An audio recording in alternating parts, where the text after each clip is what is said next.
तो हमें क्या पैटर्न फॉलो करना होता है in case of repository pattern? अगर आपके डेटाबेस में 50 टेबल्स हैं, जिन टेबल्स के साथ आपको कोई भी ऑपरेशन करना है, तो you need to create 50 interface.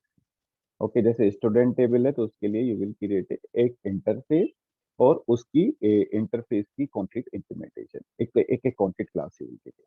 तो एक इंटरफेस, एक उसकी इम्प्लीमेंटेशन, एक इंटरफेस, एक उसकी इम्प्लीमेंटेशन, तो इतनी आप करोगे। हाँ, अगर आपका क्वेश्चन है कि अगर मेरे डेटा में 2000 टेबल है, then you need to create the 2000 interface.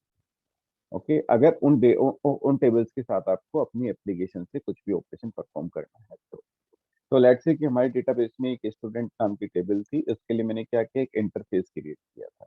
उस इंटरफेस के अंदर मैंने वो सारे मेथड्स लिख दिए थे जो मुझे अपनी एप्लीकेशन में जरूरत थी। मोटा मोटा this is the CRUD operation, nothing else. Create करने वाला ऑपरेशन लिख दिया था, रीड करने वाला ऑपरेशन लिख दिया था, रीड बाय आईडी लिख दिया था, ओके, अपडेट करने वाला ऑपरेशन लिखा था और डिलीट वाला लिखा था। तो उनकी मेथड डिक्लेरेशन, जब भी हम बात करते हैं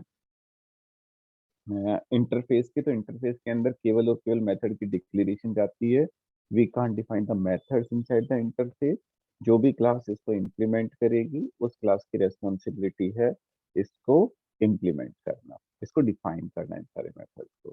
तो what we did in last class, we created a class student repo जिसके अंदर हमने इसको इम्प्लीमेंट किया, इस इंटरफेस को इम्प्लीमेंट करने का मतलब, now this is the responsibility of the student repo class.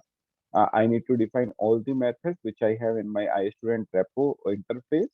I need to define all these methods in this class.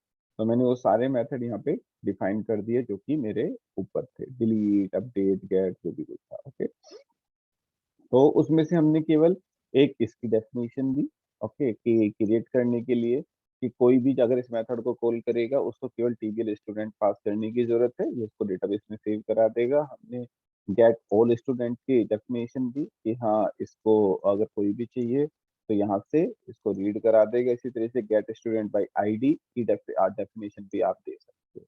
Let's say मैं यहाँ पे जा रहा हूँ कंट्रोल सी, तो आप यहाँ पे केवल डॉट वेयर क्लोज लगा के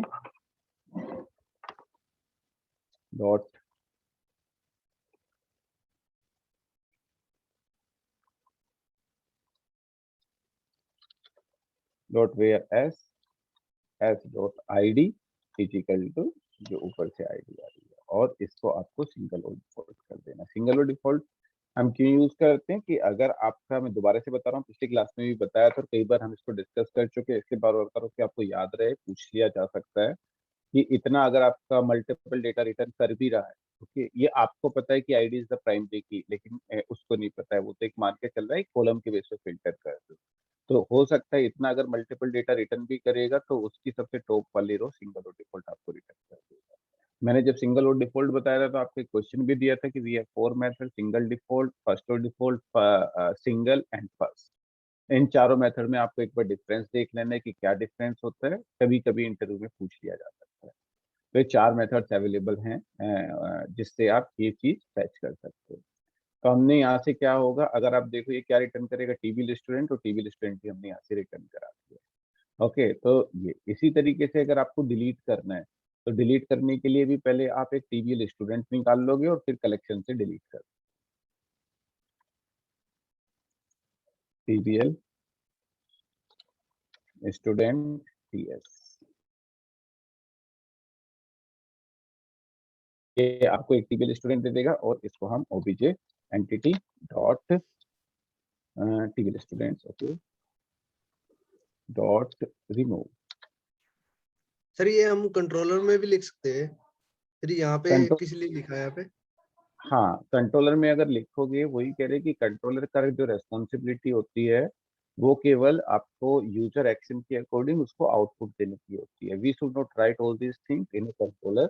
अगर आप कंट्रोलर में गेट ऑल स्टूडेंट की डेफिनेशन लिखोगे तो हो सकता है 6 कंट्रोलर के ऊपर आपको स्टूडेंट फैच करने को, तो आपको बार बार लिखना पड़ेगा। अब आप क्या कर रहे हो, रेपोजिटरी में एक जगह लिख के आप इसको गेट कर सकते हो। ओके, तो जो हमारा एक प्रिंसिपल होता है that is called single responsibility principle. उसका मतलब ही यही होता है कि एक चीज की एक ही रेस्पॉन्सिबिलिटी होनी चाहिए, रादर देन कि एक ही क्लास में हम खच कुछ कर दें अगर हमारा डेटाबेस कनेक्टिविटी पार्ट है वो अलग होना चाहिए, लॉगिंग वाला पार्ट है वो अलग होना चाहिए।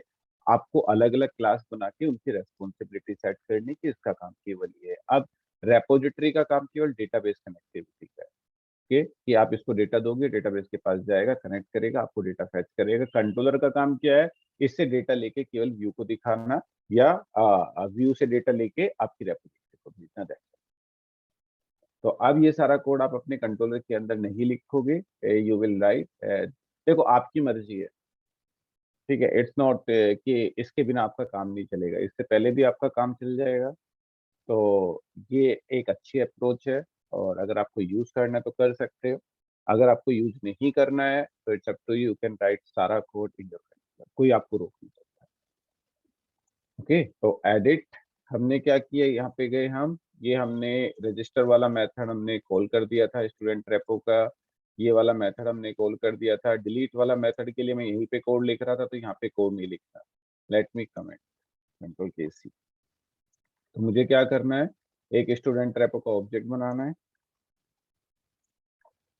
ओके, स्टूडेंट रेपो, और इस स्टूडेंट रेपो का डिलीट मेथड कॉल करना है।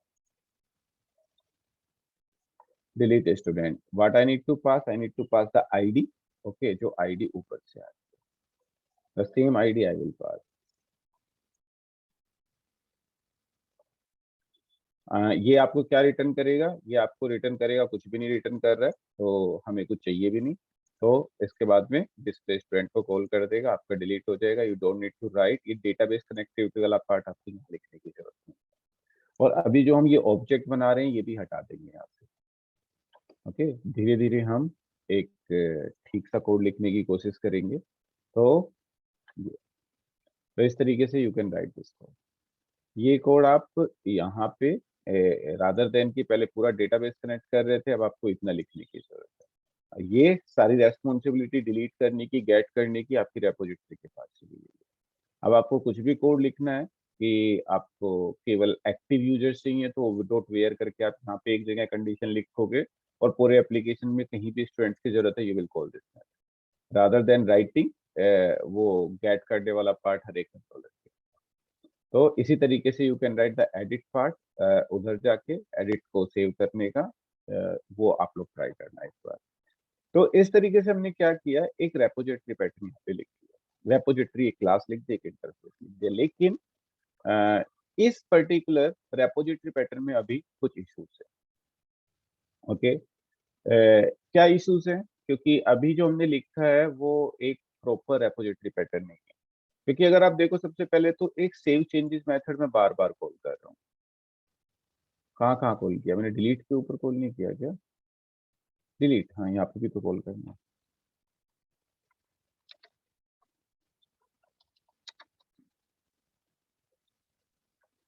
ओके, तो देखो सेव चेंजेस मेथड में यहाँ पे भी कॉल कर रहा हूँ, यहाँ पे भी कॉल कर रहा हूँ, और आप क्या करोगे, ठीक है, अपडेट के ऊपर भी कॉल करोगे जो भी मेथड मैंने इंप्लीमेंट नहीं किया। ओके, तो ये आपको बार बार, तो इसको rather than writing again and again, what I can do, I can create one more, क्या कहते हैं, मेथड, जिसके अंदर ये वाला काम कर सकता हूँ।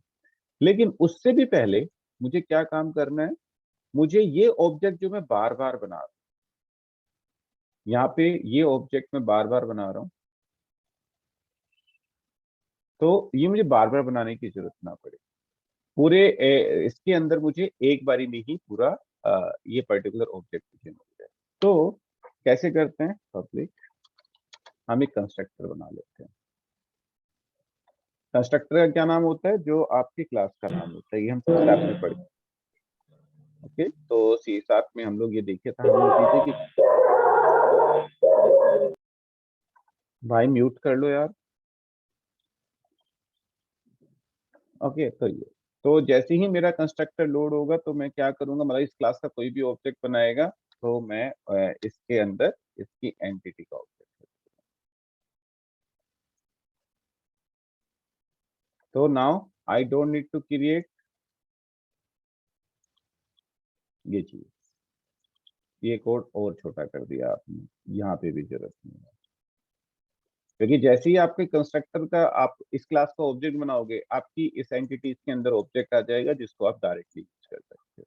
आपको बार बार बनाने की जरूरत नहीं है। हाँ, आपको एक काम जरूर करना पड़ेगा, you need to write the dispose method now, क्योंकि पहले यूजिंग ऑटोमेटिकली कर रहा था, अब you need to write a dispose method जिसके अंदर आपको अपने ऑब्जेक्ट को नल करना,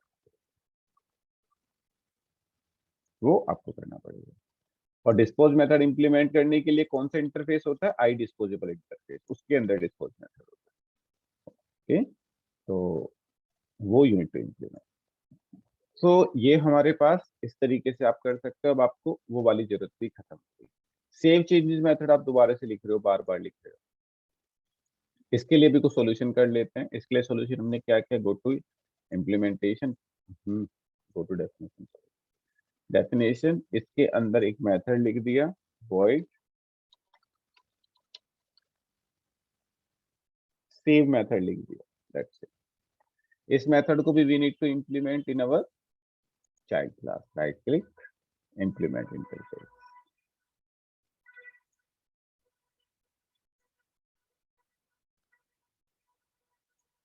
तो ये केवल सेव मेथड की डेफिनेशन यहाँ पे दे देगा। ओके, सेव मेथड की डेफिनेशन आपको यहाँ पे दे दी। सेव मेथड की डेफिनेशन के बाद आपको क्या करना है, ये वाला कोड यहाँ पे, यहाँ से। सर ये जो रिपोजिटरी पैटर्न हम यूज करते हैं वो सिक्योरिटी पर्पस इंश्योर रहे उसलिए भी यूज करते हैं। सिक्योरिटी तो देखो जब तक आप इंप्लीमेंट नहीं करोगे पारुल मैम नहीं होगी, क्योंकि देखो काम जो हम कंट्रोलर के अंदर कर रहे थे वो यहाँ पे कर रहे हैं। लेकिन इसका जो पर्पस है मैं आपको बताऊं कि एक तो कोड को आपको रिपीट ना हो, पहली चीज। आप इसके अंदर डिपेंडेंसी इंजेक्शन एक कॉन्सेप्ट होता है, उसको आप इंप्लीमेंट कर पाओ इसलिए। तीसरा, जेनरिक रेपोजिटरी और यूनिट ऑफ वर्क फ्रेमवर्क आप इंप्लीमेंट कर पाओ इसलिए।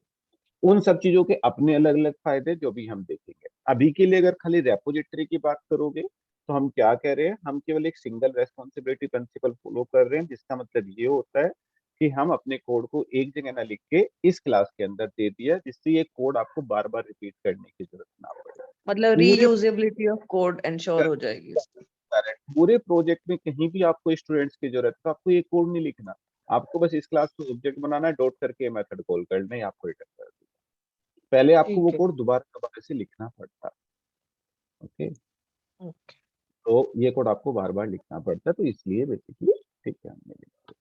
तो ये चीज, तो यहाँ पे आप क्या कर सकते हो इस तरीके से, ठीक है, आपने सेव चेंजेस। लेकिन अगर आपने सेव मेथड अलग से लिखा है, अभी आपको लगेगा यार इससे बेटर तो वही लिख लेते, क्योंकि अब सेव मेथड को आपको एक्सप्लिसिटली कॉल करने की जरूरत पड़ेगी। जहां जहां पे आपने डिलीट किया लेट से, इसके बाद आपको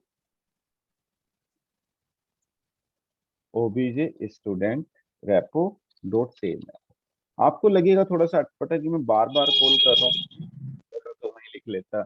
नदीम सर, ये आप लोगों की क्लास नहीं है, क्योंकि इसमें एमवीसी बहुत आगे चल रहा है। ओके, नदीम और राजेश,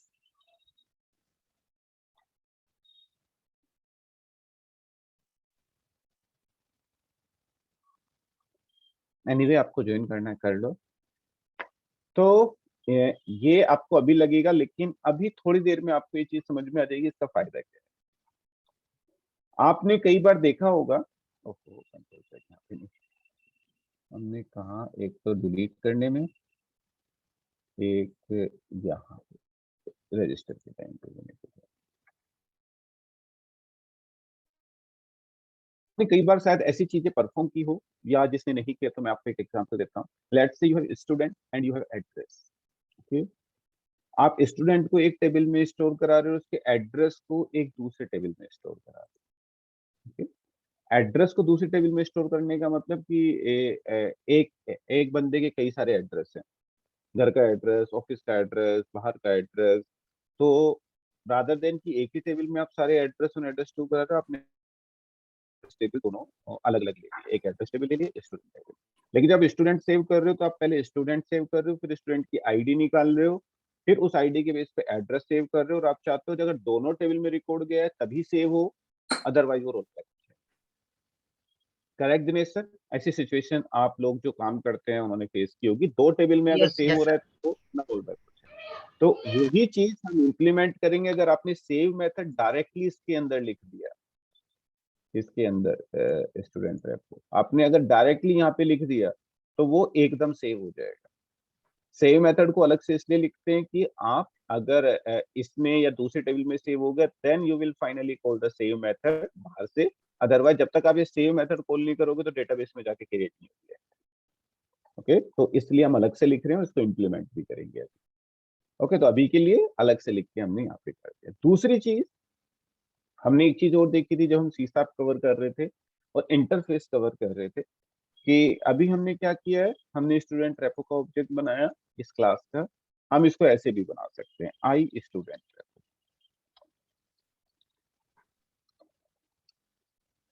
कि हम इंटरफेस के ऑब्जेक्ट में, मतलब इंटरफेस का ऑब्जेक्ट कहने का मतलब ऑब्जेक्ट तो नहीं बनता, जो इंटरफेस नाम का है रेफरेंस उसमें चाइल्ड क्लास का रख सकते हैं। तो इस तरीके से भी हम लोग क्रिएट कर सकते हैं। ओके, तो इस तरीके से आप आराम से इसके अंदर ये क्रिएट कर सकते हो। तो ये क्या होगा आपका स्टूडेंट पर्टिकुलर इंटरफेस है और ये आपकी चाइल्ड क्लास है। तो आप इस तरीके से भी इस चीज को लिख सकते हो। तो मैं इसी तरीके से लिखता हूँ क्योंकि इस चीज के बाद हम धीरे धीरे कन्वर्ट करेंगे इसको, रादर देन ऐसे। अब इंटरफेस के ऑब्जेक्ट में चाइल्ड का रेफरेंस, और क्योंकि ये वाली जो क्लास है आपकी ये इसी इंटरफेस से है और ये हमने सी शार्प में भी देखा था। कुछ डाउट इस चीज में? No sir. No sir. Okay, तो इतनी चीज आप लोगों ने इम्प्लीमेंट कर ली। एक बार रन करके देख लेते हैं कि ठीक चल रही है कि नहीं चल रही।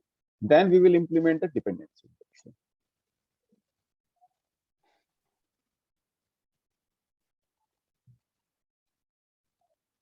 आपके लिए दो काम है अभी इस रेपोजिटरी पैटर्न में। You need to implement a dispose method, जिससे कि हर रेपो के अंदर आप एक डिस्पोज मेथड हो जिससे इसको आप नल कर सको, जैसे ही आपका काम है। तो वो आपको करना है। और एक अपडेट की डेफिनेशन आपको ऐसी लिखनी है जैसे मैंने सारे मेथड की लिखी। तो ये दो छोटे छोटे काम आप लोगों के लिए।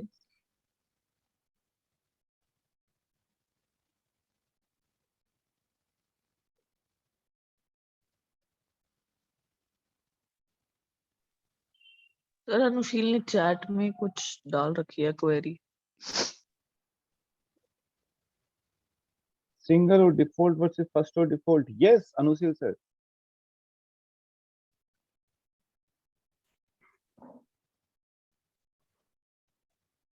सर ये हम डिस्पोज क्यों बनाएंगे? डिस्पोज हम यूज कर तो रहे थे पहले।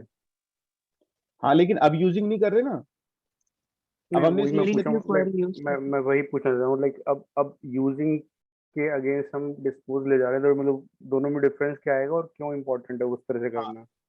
तो यूजिंग में क्या कर रहा था, आपको हर बार है ना बार बार लिखने की जरूरत पड़ रही थी फंक्शन के अंदर। ओके, हाँ। अगर आप लिखते तो आपको अब हमने क्या किया कि हम बार बार ना लिख के केवल एक ही जगह बनाते, लेकिन एक जगह बना रहे हो तो अब आपकी रेस्पॉन्सिबिलिटी हो गई इसके ऊपर डिस्पोज करना है।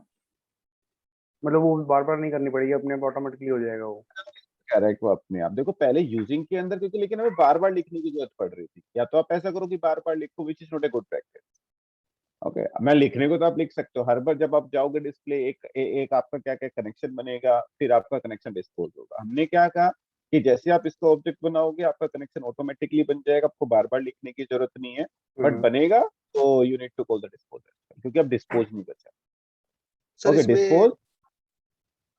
हाँ हाँ मैं ये पूछ रहा था, जैसे कि फॉर ईच लगा के, जैसे हमारे पास 10 रो है, 10 रो को डाटाबेस में सेव करवाना है। अब 10 में से हाँ 5 सेव होगी, उसके बाद छठे में जो 6 रो है उसमें प्रॉब्लम हाँ। आ गई, तो 5 रो को बैक करेगा, बैक करना चाहिए ना उसको जब प्रॉब्लम आ गई उसमें। तो करना चाहिए नहीं करना चाहिए वो बात की बात है, जब तक आप पूरे 10 रो इंसर्ट करने के बाद finally once you will call the save method, जब जाके वो डेटाबेस में कमिट करेगा। अच्छा जी।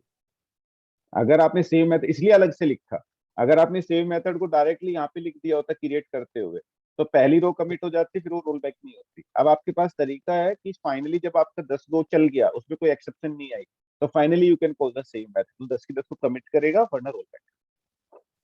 Okay sir. That's why we write the save method ठीक है, अलग से रादर देन की उसी के और ये ईएफ में हम लोग ये कमिट रोल बैक वगैरह नहीं लिखते हैं, राइट? नहीं, ट्रांजेक्शंस होते हैं। ट्रांजेक्शन लाइक एंटिटी फ्रेमवर्क में शायद मैंने पढ़ा था, तो उसमें लिखा हुआ था कि मतलब हम डायरेक्ट नहीं लिखेंगे, क्योंकि इसकी जो हमारा एलिमेंट टाइप में चल रहा है ये। नहीं, अलग से dot dot dot roll back करके कोई मेथड नहीं है, एक ट्रांजेक्शन स्कोप करके आता है एक क्लास। उस स्कोप में अगर आपने कुछ भी किया है तो वो स्कोप डॉट कमिट होता है, इसको पूरा स्कोप रोल बैक होगा। उस तरीके से भी कर सकते हो, इस तरीके से भी कर सकते हो। ये रन क्यों नहीं हुआ? चल रहा है अच्छा कार्यक्रम। सर सिंगल और डिफॉल्ट और फर्स्ट और डिफॉल्ट में डिफरेंस क्या है? बस यही मैंने आपसे पूछा था, और पारुल मैम यही आपने उल्टे मेरे से पूछ लिया। ये बहुत अच्छा क्वेश्चन लगा मुझे। सर सिंगल और डिफॉल्ट जो था वो था कि जो प्राइमरी की बनी है तो उसको ये अच्छा लगा मुझे। ये क्वेश्चन मैंने पूछा वही वापस पहले आपको देखना है चारों क्वेश्चंस में प्रॉपर डिफरेंस। ज्यादा समझ नहीं आया था वो। ये बहुत अच्छा, ये दूसरा अच्छा आंसर पारुल है। मैंने आपको ये भी बताया था कि इन चारों में डिफरेंस कहाँ पे होता है। अगर इतना कोई रिकॉर्ड रिटर्न नहीं कर रहा तो डिफरेंस आएगा, इतना अगर मल्टीपल रिकॉर्ड रिटर्न कर रहे हैं तो इन चारों में डिफरेंस आएगा। तो एक बार आप, मैंने कहा था ऐसे समझ नहीं आएगा, एक लिस्ट लेना, उसके ऊपर आप एक फिल्टर लगाना, उस फिल्टर में पहले ऐसी क्वेरी लिखना जो मल्टीपल रिकॉर्ड रिटर्न कर रही हो, उसके ऊपर चारों मेथड लगा के देखना, आपको पता लगेगा कौन सा काम कर रहा है। फिर एक फिर से लेना जो आपको कोई डेटा रिटर्न ना कर रहा हो, उसके ऊपर चारों